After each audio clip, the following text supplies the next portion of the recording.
It's certainly true her party's behind in the polls, but then again, Jacinda Ardern is still well ahead as preferred Prime Minister. So the election the outcome is far from certain at the moment. If you ever want to see how hard it is to run a country, then look at the faces of prime ministers and presidents after 5 or 6 years into the role. And even New Zealand's Jacinda Ardern, who is only 42, looked rather tired today as she announced she was giving the job up. She said it had been a challenging time. We encountered a major biosecurity incursion, a domestic terror event, a major natural disaster, a global pandemic, and an economic crisis.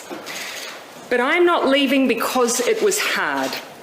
Had that been the case, I probably would have departed 2 months into the job. I am leaving because with such a privileged role comes responsibility. The responsibility to know when you are the right person to lead and also when you are not.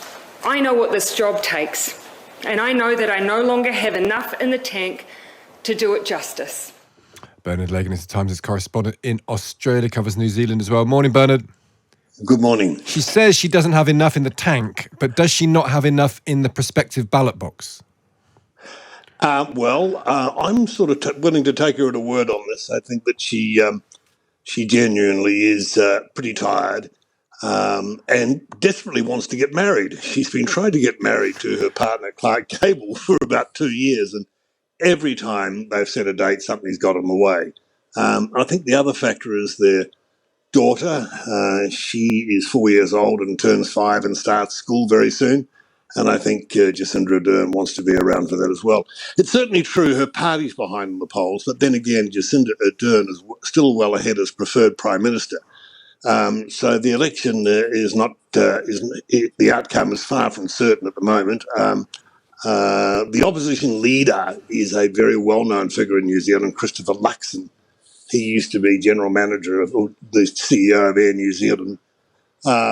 And has certainly lifted up the opposition in the polls. But at the moment, it's 50-50 as to who will win in October. That's the date she set today for the election. And let's talk about her legacy then, because it's a fascinating one.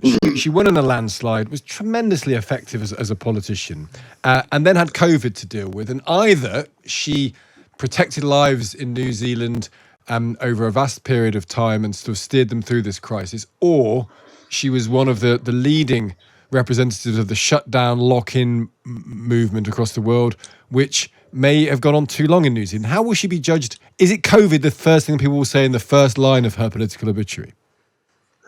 I think yes. It's certainly, you're quite right. I mean, they did have this very, very severe and extended shutdown in New Zealand. It's also true that they had one of the lowest death rates of any Western country in the world for a long, long time. It's only recently come up as the fourth wave as COVID has hit. The other thing, though, I think her economic legacy, you have to say, is mixed. I mean, when she came into office, one of their central planks, if not the central plank of the economic policy, was to boost low-cost housing. Because New Zealand does have a severe housing crisis. She promised something like 100,000 new homes over 3 years. Well, look, less than something like 500 were built in the first year. They were way off track with that policy, and she's never really recovered from that. And some other large policies have really gone off the rails as well.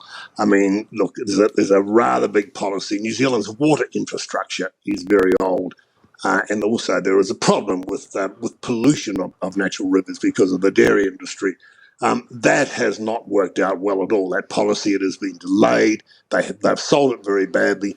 And also there is real concerns in New Zealand over the pace of reforms in the country which give a greater say to Maori people. I mean, I think New Zealanders are willing to hear the argument and to take it on board, but they feel, I think, that it's gone too fast for them, and there's been something of a rebellion against that as well. That's really interesting, Bernard. Fascinating to see what happens in New Zealand, and no doubt you'll keep us up to date with that. Bernard Lagan is the Times' correspondent in Australia. Thank you very much indeed. A 42-year-old Prime Minister not building enough houses and with sewage pouring into the water supply.